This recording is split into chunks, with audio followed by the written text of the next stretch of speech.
Everybody, or good afternoon, depending on where you are, when you're listening to our rebroadcast. But Trey and I are excited to be with you on a beautiful day, beginning of summer. And we're excited to share something that you all have a piece of. It's something that's already within you. You've heard us talk about acres of diamonds before, and what's in you is something that's already there that needs to be birthed. Well, that's true of your story, your testimony, and the things that you have that others need to know about. So Trey and I thought we would share some stories and give you a plan of action of how to implement that to make it come alive in your life too. So welcome to Life It's What You Make It, our podcast that we have fun and share life principles with you that we know work because we've been through them. Yeah, and so some of you might, who are used to our show, might be like, "Why are you guys introing a little bit differently here?" Because it feels maybe a little bit different than what you've heard before. But we are live on Facebook and YouTube. It's something that Curt and I have been thinking about doing for a while. Is just, hey, how do we possibly broaden our audience just a little bit? And the way that we're hoping to do that is to be live on Facebook and YouTube. And we're not going to necessarily tell you when that's going to happen because we have all sorts of different events online, but yeah, you can go and catch this rebroadcast on Facebook and YouTube at our Make Live channels and pages. And it'll stay on yeah, Facebook too. yeah, Yep. and so Curt, thanks for the awesome intro. And on top of that, stories are the things that make us. We are story formed people. I am a huge fan as a marketer. I'm a huge fan of Donald Miller. Yeah. Donald Miller has this incredible book called Story Brand. That is the idea of not positioning yourself as a business as a hero, but rather as a guide. Be Obi-Wan, right? That's the idea. Or another really great book is called Founder Brand, which is all about your story as being central to the brand of what you do in business. And I think it's just really powerful when we integrate our purpose and calling together in the ways in which we work, which is, this is a important principle, particularly for those that you lead, Curt, in your work and the people that you're connected to, because your story is everything, right? Your story is the thing that you always have with you. And so, Curt, I know recently, your story is always one that, and if you've never read Curt's book, Make a Life, Not Just a Living, it's a great book. You should go and read his story. But really, the past couple of years have been a wild journey, to say the least. And so I know there's been a couple of people who have been wanting you to share, particularly about some of your own personal health journey. And Yeah.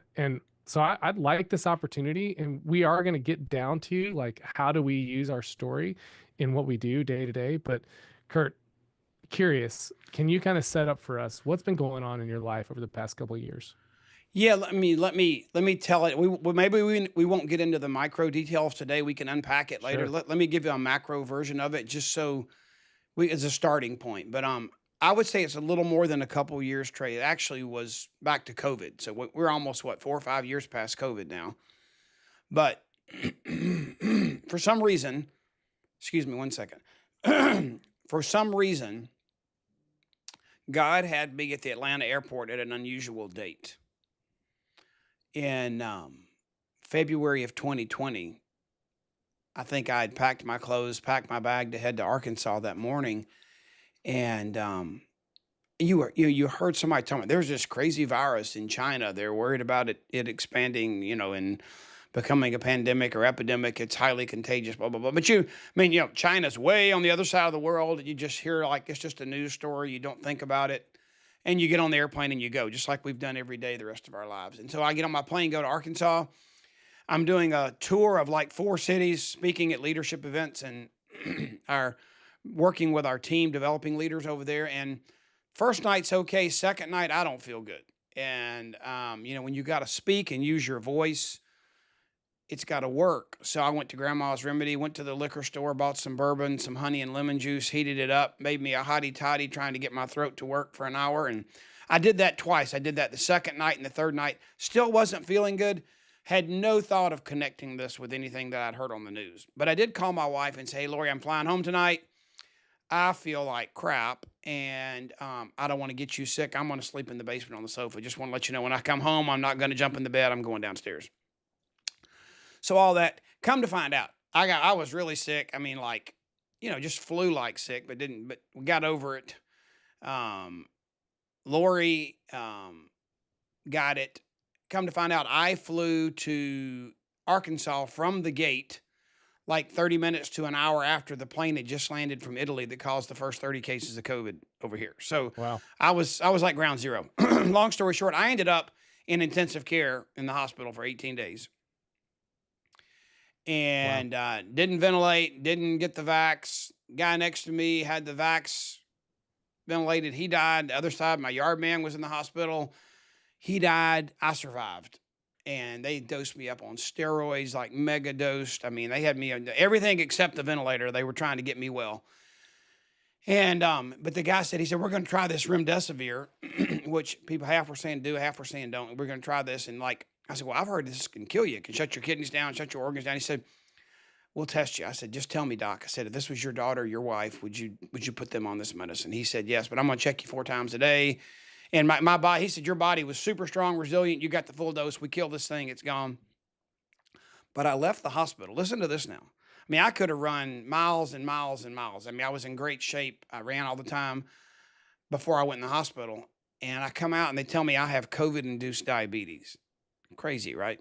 No history, no nothing. I mean, how about a A1? How about a blood sugar was over 800? Like crazy Wow. numbers. And the steroids did that. And so they come out, they tell me I'm type 1 diabetic, put me on insulin.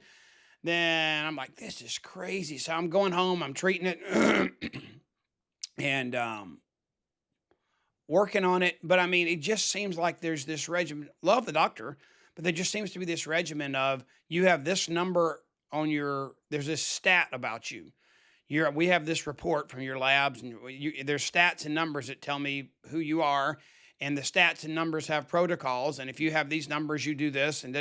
But there's no thought to, let's change your diet. Let's see how exercise impacts it. Let's see how getting enough sleep impacts it. And I was like, I was determined. And, I bit on my Juice Plus. I was a healthy 60-year-old. I think I was 60 then, 59 maybe. But I just was determined not to be on this journey. So a couple of things happened. Number one, and I'm sorry, this is long, Trey. I had to finish. If you asked me a question, so I had to get into it Sure. and tell No, a story. stories are stories, And I can tell a shorter version next time. But first thing, I started having these. I was on medication. They had now decided I wasn't type 1, I was type 2. They thought they would, but still giving me medicine. We got my A1C down and all this stuff to a recent normal level. But I was having these nightmares, like, what if the government collapsed, which it seemed the last 4 years, it was on the verge of collapse and catastrophe. What if it collapsed? What if the world came to an end? What if an EMP went off? And my first thought was, I've been wearing glasses and contacts since I was 9 years old. I'd be blind as a bat. I couldn't see to walk to a tree or whatever in a jungle. And so all of a sudden I go in, I need my prescription and my eyes changed. They said, yeah, you don't quite have cataracts yet, but you've got some spot. We can get insurance. You ought to get some lens implants. So I got lens implants. I threw away my glasses, contacts. I can see 20/20 up close, far away. That was good. That was amazing. But that was just one thing. And then the second thing that happened was that dream went away. And the next dream was, what if you couldn't get medication for your high blood sugar and you were on the same deserted island? What would you do? Just live for a few days and die? And so, like you said in the beginning, Trey, you can find us anywhere: YouTube, Facebook, Apple, Spotify, whatever. I began to learn from these people that I was hearing about on YouTube that were medical doctors that had written books, that were on podcasts, that were taking a stand that, you know, kids weren't supposed to be on, statin drugs and diabetic medication, and just how the metabolic process in our body had totally um, gone nuts as a society. We were like, they kept saying we are um, we have the best healthcare system in the world, the most expensive healthcare system in the world, but yet we're one of the sickest countries in the world. So why is that? And this book, Dr. Casey Means, and another book, Trey recommended a couple of books called Good Energy. It's a great book. and she's up to be our new Surgeon General. I don't know if she's been approved at this moment or not, but she's been nominated to be our new Surgeon General. She's a Stanford MD surgeon. But anyway, she's written these books, and she was talking about all these things you could do, that it wasn't just about blood sugar and numbers. And I'm gonna tell you this illustration because this is the apex of what I figured out. So here's the story. You want to understand blood sugar, diabetes, metabolism. Here was the illustration. You go up to this restaurant and you want to go eat at this restaurant. The door is locked. You cannot get in to go eat. The door is locked. You have to have a key. Your key is this is showing you're a type 1 diabetic. To eat, you need insulin as your key to get in the door. You cannot get in. It is locked. That's the only way you can get in. You have to have a key. Next person goes, type 2 diabetic, or someone that's just having metabolic or blood sugar issues.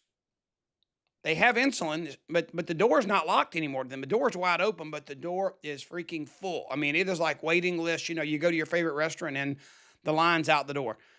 The door is open for business. You can go in, but there's no room. It's so crowded you can't get in. And this was just like a bingo moment for me. It's like, it's not that you have too much sugar in your blood. You do. But you have, if you're not a type 1 diabetic where you have a non-productive pancreas and zero insulin, you have to have it. And I'm not a medical doctor and I'm not trying to give you medical advice. I'm explaining to you just my journey here, okay? So what I began to see is that maybe there's a way to figure this out. The crowded restaurant was a crowded cell. The blood glucose has to get in your cells and your mitochondria, and the whole process that I'm not qualified to explain to you. That whole process of creating energy from glucose has to happen in the cell. But if your cell's so crowded and it can't get in there, it backs up in the blood and you've got high blood sugar. That's the way that's how I understood it. So what do you do about that? Well, I had to get my body and my cells more insulin sensitive. I had to get it where it worked better. So I continued to take my Juice Plus and made sure I was getting the fruits, veggies, and berries in my diet without the sugar every day. And then I began to figure out, okay, there's things I should eat. Intermittent fasting plays a role. There's some other supplements. There's something called berberine, and then there's NAD, and there's some other things you can do. But I began to develop a lifestyle because I decided I wasn't just going to depend on a doctor who was reading my stats. I got a CGM, a continuous glucose monitor, put it on my arm, and I decided I was going to figure out how what I ate affected my stats. Because the doctor was saying the stats are telling who you are. I'm saying, okay, if this thing's going to work, I'm going to go check it out. So the doctor didn't order it. I went and had my own C-peptide test done. So it proves my pancreas is functioning at like 99% of what it should. So I got plenty of insulin. You can have a test done anytime. So I did that. And again, please don't think I am playing doctor here. I'm just telling you my journey. Okay. But anyway, so now I'm 4 months. I'm off of all medications. My A1C was 6.1. I'm back to kind of a normal place. And I'm not saying your body is going to do exactly what mine is, but what I can tell you is if you know what's going on in your body, like how what you eat affects you, how much exercise you do affects you, how much sleep you get at night affects you. It goes back to what our company teaches, that core four, the sleep, exercise, hydrate water intake, and a whole food diet. So get rid of processed foods. I mean, even if you're not having any metabolic symptoms, get rid of the freaking white bread and sugar in your diet. I mean, just do yourself a favor and just vamoose those things. That's just not good for you. But and then we were at Disney World, and I watch people sitting on a bench eating donuts, shooting themselves with insulin or one of those new injectables for blood sugar. I mean, the doctors tell you now, this is our number one prescribed medicine is this diabetic medicine, because people come in here and all they want is they want more medicine so they can eat more sugar. And it's like, it's a vicious cycle. So I don't know, Trey. I mean, that's part of my journey. I'm still on it. I can tell you stories about how, if you eat, how you can go ahead and do some exercise and change your metabolic process right after you eat. I mean, I've learned so much, but it's because I took the time to care. And that story's powerful. But I mean, there are other. I've got a business story. I've got my health journey, and the early health journey story was different because it was me and Lori and 3 kids trying to get kids to eat right. So that was our health journey at that moment, But we all go through different things. So thank you for bearing with me and hearing the long version of my story for a minute there.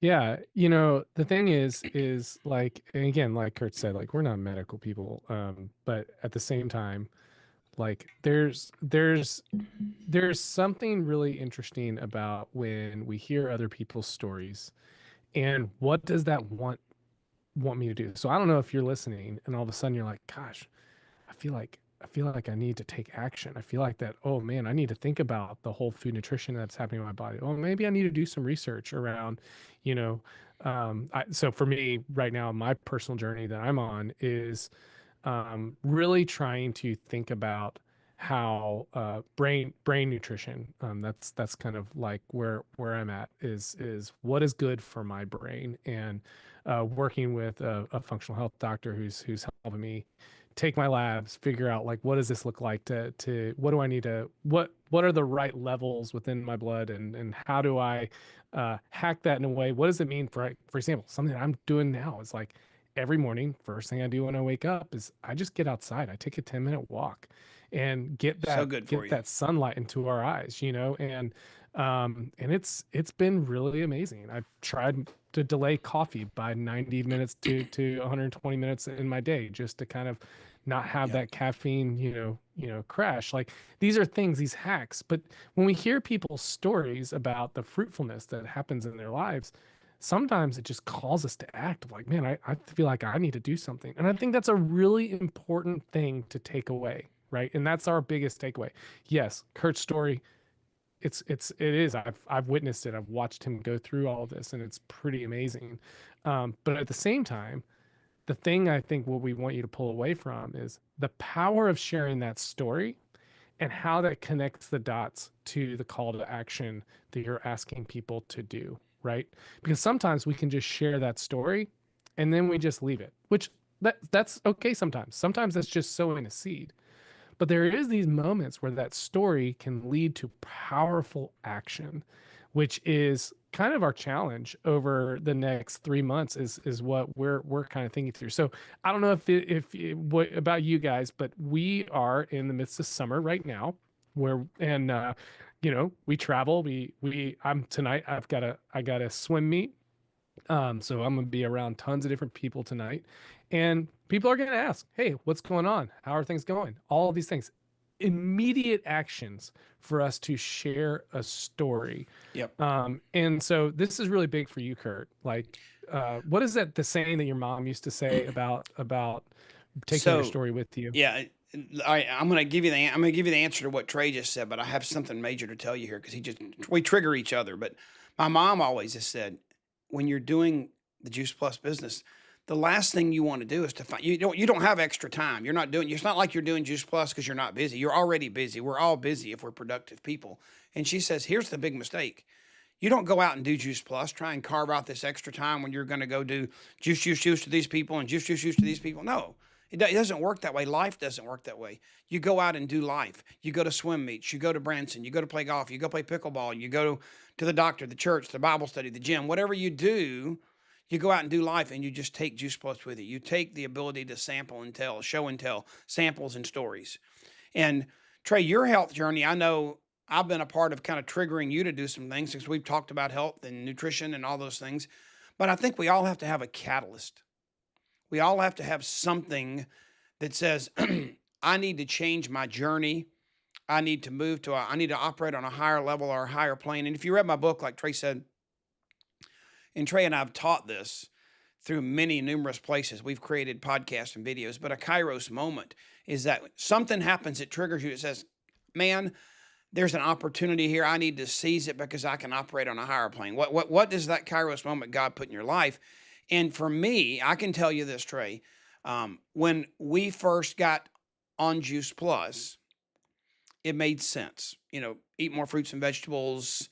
The Kroger Publix grocery bag said 5 a day for better health. I mean, we didn't eat enough fruits and vegetables. It made sense. And so we began to flood our body with fruits and vegetables. There's no telling what our health would be if we hadn't done that for 30 something years because we don't eat the way we should. I am now, but I did used to not eat the way I should. But what the reason I said that is that everybody, you yourself and your family, need a catalyst to get you on the journey of creating and crafting your story of being healthier and living a more inspired life. And Juice Plus was the catalyst. It was that Kairos moment for our family when someone shared that with us. That's what triggered the beginning of our journey. And that's what I want to encourage you as you're listening to this. If you're not on a journey yet, follow up and let us know and we'll get you some samples. We can run this show and tell process we're about to explain in just a minute for our Juice Plus partners. But if you're hearing this and you're like, I'm unaware, I have no idea what they're talking about. What the heck is Juice Plus? We'd be happy to sample and share and show that to you that it might be your catalyst. But I think what Trey, where we're going now is how does that sample story, and Trey and I were talking this morning, what's the right words to use? Because we both have a strong church background together. He was saying testimony, share your testimony. I said, that's the word. But I said, our people, the semantics for that word for testimony for us is just your story, share your story.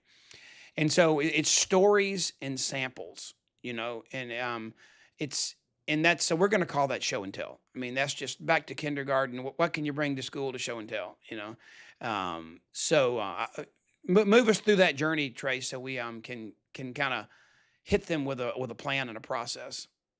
Yeah, sure. So, in what I do for a living, I own a creative agency, and we help people think about like how do you generate and create leads. Like that's just something that we do, and the two most powerful things that I always tell people that they don't think about is their story and people who can prove that story to be true, right?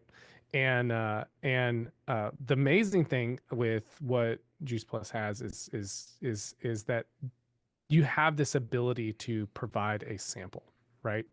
And if you go through any sort of lead gen type of class or you thought leaders that are out there to talk about it, they always talk about that free sample. I mean, do you remember malls? I remember malls. I'm probably like 30. I'm sorry, I'm 40 at this point, so I remember going to Chick-fil-A, malls. baby. Yeah, but all right. So Chick-fil-A was one on one side, Yeah. but on the other side, we had that Orange awesome chicken. Chinese place Yeah. where we had the lady with the bourbon chicken, Yeah. and she's Yeah. like, Yeah. oh, you can try it, right? And it was a powerful way of bringing people into it because that bourbon chicken was good. It was sweet. It was Yeah. sweet meat. It was But Trey, do you awesome, remember? right? Do you remember Chick-fil-A being in the malls too? Oh heck yeah! Oh Uh, yeah! I do, went do to you, the original Cumberland Mall Chick-fil-A. I know. Yeah, how far have they come with I know double it's line crazy. drive-throughs to like it started with a piece of chicken on a toothpick, I know it's crazy. Yeah. But all that said, I think what we're trying to drive home is you have something powerful that now fits in your back pocket, which is Luminate, Superfood. You've got Gummies. Complete, you've got gummies, all of these things that you could easily transport with you to have you all the time to say, hey, don't just like, I'm not just going to tell you, I'm going to show you, right? I'm going Yeah. to actually show you what this how that this tastes good, and yeah, here's some samples. And so that is kind of our summer challenge. And so if you go to makealife.com/summer challenge, you can learn more about how we are doing this. But we are challenging those who are in the Juice Plus company to, as you go about the summer, what does it look like to use samples to your benefit? And so you'll find, Take Juice Plus into summer with you. Yes. yeah. And so there's a video there that Curt's giving some poolside. He's giving some really cool tips about how to share samples. But it's also a place for you to join to have accountability, because here's the thing that we know is that in order for us to be successful, we've got to have a community around us to hold us accountable. And so through the summer, we are going to be holding you accountable through emails or text messages. When you sign up, you have the opportunity to have both, and also every week sharing how many samples did you share out, and we're going to track that on a leaderboard and talk about it throughout the summer, and celebrate with people. There might be some prizes involved. No, More no details cost on to that. no cost to join, and anybody can join. Yeah, anyone can join. Doesn't matter what team you're on. We're just here. The interesting thing. I'll leave this on my point. There's another really great book I love to read. So there's a great book called Striver. It's this idea of this it was a, oh man, what was his name? I can't remember the dude's name. Anyways, it's a book, and he came up with this idea of something called the Striver quotient. He was a NCAA tennis coach, and unbelievable book, because one of the things he talks about is when he discovered with his teams what was the fastest way towards success. You would think it would be about his team practicing and competing with other teams that are exactly like are better than them, or at the same level, where they get this practice of competing with high quality other teams. And he's like, no, no, no, no, that's actually not it. The most successful teams are the ones that actually compete amongst each other. And so one of the things he talks about is collaboration is the highest form of competition, right? In other words, when we work together and when we look towards each other and say, hey, how do we strive together? Man, we could really do some work together. And so Yep. that's kind of our call to action is, A, how do you hone your story? But after that story, how do you have a very clear CTA with a sample to share Juice Plus on the go? That's what we're challenging you to do over the next 3 months. CTA is industry lingo. It means Oh, call to sorry. action. Yeah. Call to action. My Yeah. fault. Yeah. Yeah. It just kind of exudes out of me. So that is what we're inviting you into. And we wanted to share Curt's story. We wanted you to come back to this moment of like, we feel like that story is inspiring, and it's almost like, oh, I want to do something. We want you to cultivate that inside of your prospects. Hey, Whether hey that Trey, be they're looking to, yeah, go ahead. can I break our podcast protocol, because I know you're hitting some great points here, but normally our podcasts come out on the second and fourth Thursday. Is that right? If I'm thinking correctly. That's right. Okay. So we're doing this one live. So obviously this is, if you're hearing it live, this is June the 3rd, right? Today's June the 3rd. So That's right. a couple things are about to happen that if you're hearing this live, you can do them next. If you're hearing this in arrears, I want to make sure that you've listened to these two other components that'll make this come alive for you. This is our story impact, how telling your story works, and bringing the sample show and tell into our stories becoming real. Okay, so real story. Let me show you. Tell and show. It's really tell and show, maybe more than it is show and tell, honestly, because you're sharing your story and then you're showing them an example. But tonight at 8 p.m. Eastern is our company's kickoff call. So get with your NMD and Zoom. They're going to explain something they have to offer tonight, and it might actually double your sales profit. I mean, literally, it might. So listen to the call tonight, because they're going to equip us with a tool that's going to make this even better. And then tomorrow, Wednesday, I have a coaching series I do every month that we start the month off together. We've got a rhythm, and tomorrow we're going to focus on explaining this summer sample challenge to kick off the month of June. So if you want some more details of how it's going to work, might even have a visual of the prize we might offer. Trey told you we might have a prize. I might be able to tell you about it. Might even have a picture of it that we're going to give out weekly. And then also how you sign up, how the process is going to work. And Trey, when is our next live power hour? Is that this Friday? Yeah, I think it's this Friday. Okay, so then this Friday, which would be the 6th, our live power hour at 11 a.m. Eastern, I'm going to make you practice what we're preaching. We're actually going to get involved in for an hour. We're going to break protocols, and we're going to focus that hour on implementing the summer sample challenge. So if you want, I mean, can you see we've loaded this week up to get you ready for summer. So it's about to happen. Yeah. Yeah. So anyways, well, we are coming up here on time, and I'm really excited about the summer. I'm really excited about to see how everybody's going to accelerate, pumped, and can't wait to hear more. Curt, any final words from you? I love talking to each and every one of you. Obviously, we have to use this platform because we can reach thousands that we can share with and talk to, and you can interact and engage with us. But don't think we don't like to hear from you guys either. So, call us in the comments, share a little tidbit of your story, because we have to learn to make this digital community interactive. It can't just be a one-way street. So, even though you're not with the mic right here with Trey and I want to hear your story too. I want you to know your story is important. And there are a lot of people out there that you could be the catalyst, the Kairos moment for them changing their life from a health perspective or using a business like ours to be able to pursue their God-given passion and purpose that they'll never be able to pursue at its fullest if they spend their life creating a paycheck. Because people really do want to make a life, not just a living, and they deserve that. So thanks for joining us. Share your story with us because it's important too. Thanks. Thanks.